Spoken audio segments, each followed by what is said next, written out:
जब हम अपने माइंड को यूज़ करते हैं तो ये शार्प हो जाता है। और ये पजल्स इसीलिए हैं कि आपका माइंड ग्रेजुअली जो है वो शार्प हो जाए। अगर एक या चंद क्वेश्चंस के आप सही आंसर गेस ना कर पाएँ तो ये कुछ ज़्यादा परेशानी की बात नहीं है। तमाम सवालात के जवाबात किसी को भी नहीं आते।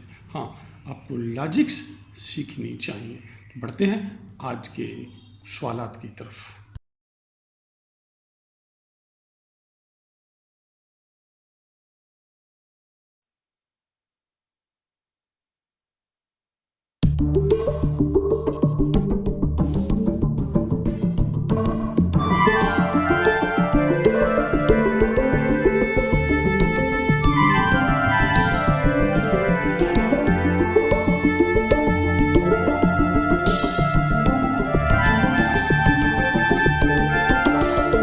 मेन होल का कवर राउंड इसलिए बनाया जाता है कि कवर मेन होल के अंदर ना गिरे।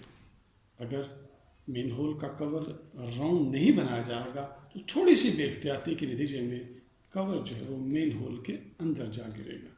इसलिए अगर आप गौर करें तो आपके किचन में जो कुकिंग पॉट्स हैं उनकी शेप भी राउंड ही आमतौर पर होती है।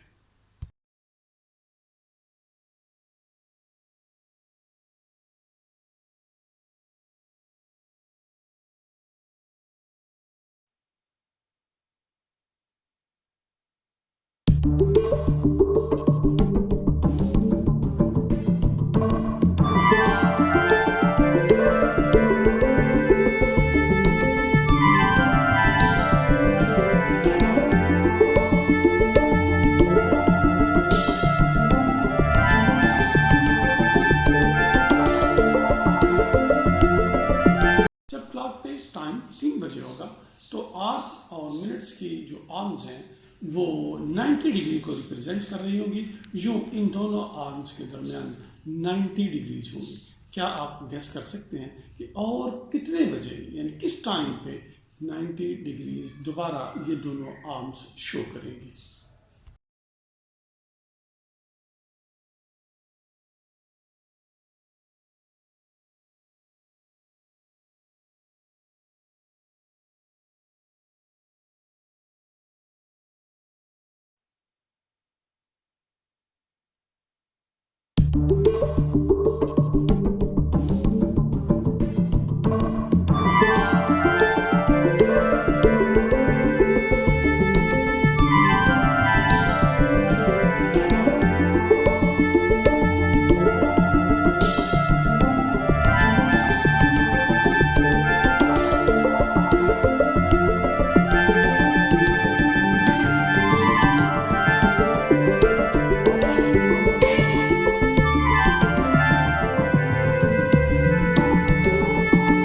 आपने इस क्वेश्चन का सही आंसर गेस कर लिया होगा। यहाँ हमें रीज़न ढूंढनी है जिस वजह से मोरग को 2, हनी बी को 6 और स्पाइडर को $8 मिल रही हैं। ये उनकी लेग्स की वजह से है।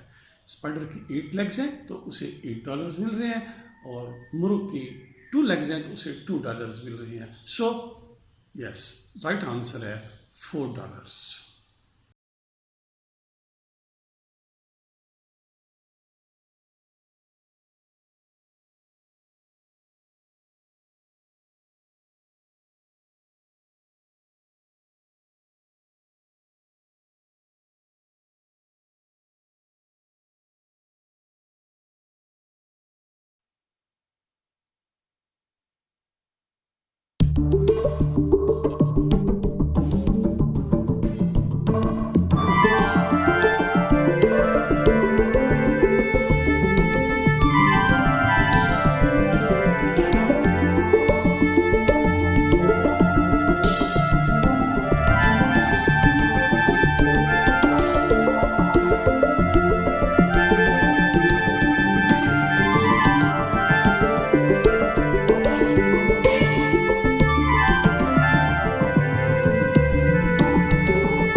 आमतौर पर इस क्वेश्चन का आंसर 11,1111 गेस किया जाता है, जो कि गलत है। क्योंकि अगर आप गौर करें तो 11,000 के बाद 1100 में भी एक 1000 है, वो 11,000 और ये 1100 का 1000 जो मिलेंगे जब इनको ऐड किया जाएगा तो ये 12,111 होगा।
नंबर्स 1 और 9 है, क्योंकि जब हम इनको मल्टीप्लाई करते हैं तो हमारे पास आंसर 1 डिजिट नंबर 9 आता है, और अगर हम इनको उन्हीं नंबर्स को ऐड करते हैं तो हमारे पास आंसर 2 डिजिट नंबर 10 आता है। अगर आपने ये इस क्वेश्चन का आंसर फाइंड आउट कर लिया था तो इट मीन नंबर्स के बारे में आपका कॉन्सेप्ट काफ़ी अच्छे हैं। आप इस तरह के और भी क्वेश्चंस डेवलप करके अपने क्लास फेलोज के साथ शेयर कर सकते हैं।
क्वेश्चन के सही आंसर के लिए आपको किसी बैंकर के पास जाने की ज़रूरत नहीं है। मे बी बैंकर भी इस क्वेश्चन का सही आंसर गेस ना कर सके। हाँ, दरिया किनारे इस कॉटेज में आप थोड़ी देर के लिए रुकें, आराम करें, आपको आंसर इस क्वेश्चन का यहीं पर इर्द गिर्द मिल जाएगा। आज की इस एपिसोड में आपने कुछ सीखा हो तो प्लीज़ चैनल को ज़रूर सब्सक्राइब करें और इसे अपने फ्रेंड्स और कज़न्स के साथ शेयर करें, ताकि वो भी अपने नॉलेज को बेहतर बना सके। मिलेंगे इंशाल्लाह जल्द एक नई एपिसोड के साथ।